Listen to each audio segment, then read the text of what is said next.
আসসালামু আলাইকুম। How to delete Facebook page and Facebook ID.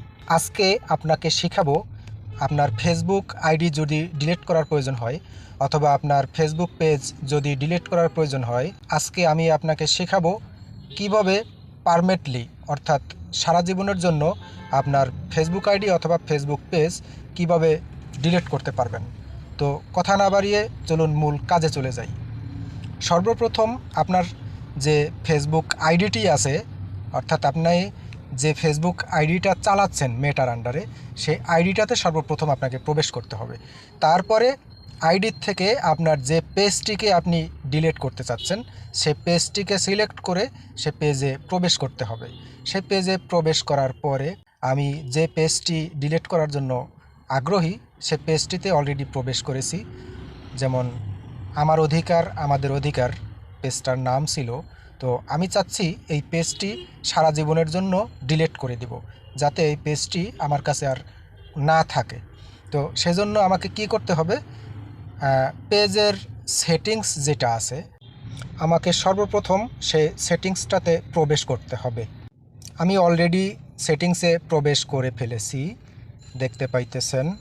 আর হ্যাঁ, একটা কথা অবশ্যই ভুলে যাবেন না, যারা ফেসবুক পেজ থেকে ভিডিওটি দেখতেছেন অবশ্যই পেজে ফলো দিয়ে রাখবেন, আর যারা ইউটিউব থেকে দেখতেছেন তারা অবশ্যই চ্যানেলটি সাবস্ক্রাইব করে রাখবেন।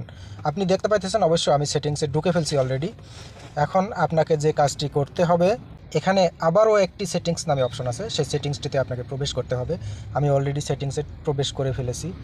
তারপরে আপনাকে যে কাজটা করতে হবে, এখন এখানে আবারও পেজ সেটিংস নামে একটি অপশন আছে, আমি ক্লিক করেছি অলরেডি, দেখতে পাইতেছেন।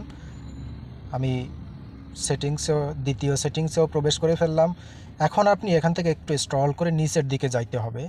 আর এখানে অবশ্যই একটি কথা না বললেই নয়, ভিডিওটি যদি আপনার কাছে ভালো লেগে থাকে তাহলে অবশ্যই শেয়ার করে আপনার বন্ধুদের মাঝে ভিডিওটি শেয়ার করে দিবেন, কারণ এরকম ধরনের ইন্টারেস্টিং ভিডিও অন্যরাও যাতে দেখতে পারে সেজন্য দেখার সুযোগ করে দিবেন আর কি। তো যাই হোক, আমি already page access and control যে অপশনটি, এখানে অলরেডি প্রবেশ করে ফেলেছি। অ্যাক্সেস অ্যান্ড কন্ট্রোল এখানে প্রবেশ করার পরে আবার এখানে যে অপশনটি আছে আপনাকে এই অপশনটিতেও প্রবেশ করতে হবে। এই অপশনটিতে প্রবেশ করার পরে একটু নেটে ডিস্টার্ব করতেছে, ওয়েট করতে হবে। হ্যাঁ, একটু ওয়েট করতে হবে, নেটে ডিস্টার্ব করতেছে। হ্যাঁ, এখন আপনাকে যে কাজটি করতে হবে, অপশনটি অলরেডি চলে আসছে। এখন আপনাকে যে কাজটি করতে হবে সেটা হচ্ছে, প্রথমে আছে ডিঅ্যাক্টিভ পেজ আর দ্বিতীয় আছে ডিলেট পেজ। তো আপনি যেহেতু ডিলেট করবেন সেহেতু ডিলেটে দিতে হবে। আমি অলরেডি ডিলেটে দিয়ে দিয়েছি। ডিঅ্যাক্টিভ পেজ হচ্ছে, আপনি যদি ডিঅ্যাক্টিভ করে দেন তাহলে আপনার এই পেজটি যতদিন পর্যন্ত আপনি এখানে আর আপনি লগ ইন না করবেন ততদিন পর্যন্ত এই পেজটির কোনো ভিডিও, কমেন্ট বা এসএমএস কোনো কিছু আর কেউ দেখতে পাবে না। কিন্তু আপনি 5 বছর পরেও যদি আবার এখানে প্রবেশ করেন তখন আবার সবাই দেখতে পাবে এইটা। আর ডিলেট হচ্ছে সারা জীবনের জন্য আপনার এই পেজটি অনলাইন থেকে বিদায় নেওয়া। তবে এখানে আরেকটু কথা আছে, আপনার এই পেজটি আপনার এই যেখান থেকে ডিলেট দিয়েছেন ডিলেট অপশনে 30 দিন পর্যন্ত থাকবে। 30 দিন পরে এটা নিজে নিজে চলে যাবে। এই 30 দিনের মধ্যে আপনি যদি আবার অ্যাক্টিভ করার চেষ্টা করেন, অর্থাৎ আপনি আবার যদি অ্যাক্টিভ করেন তাহলে কিন্তু ডিলেট অপশনটা আবার ক্লোজ হয়ে যাবে, ক্লোজ হয়ে আবার আপনার এখানে থেকে যাবে। যাই হোক, এখন হচ্ছে একদম লাস্ট পর্যায়ে চলে আসলাম।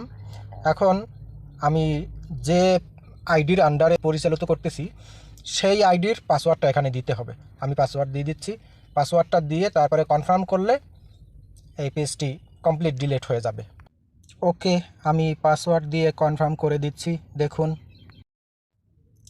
এই যে ফেসবুক কোম্পানি কিন্তু আমার কাছে আবার একটি এসএমএস পাঠিয়েছেন যে আমি আমার পেজটি আসলেই ডিলিট করতেছি কিনা, আমি বুঝে শুনে করতেছি কিনা, আমার পেজটি সারা জীবনের জন্য মুছে যাবে, সেজন্য তারা আমাকে আবার একটি এসএমএস পাঠিয়েছেন।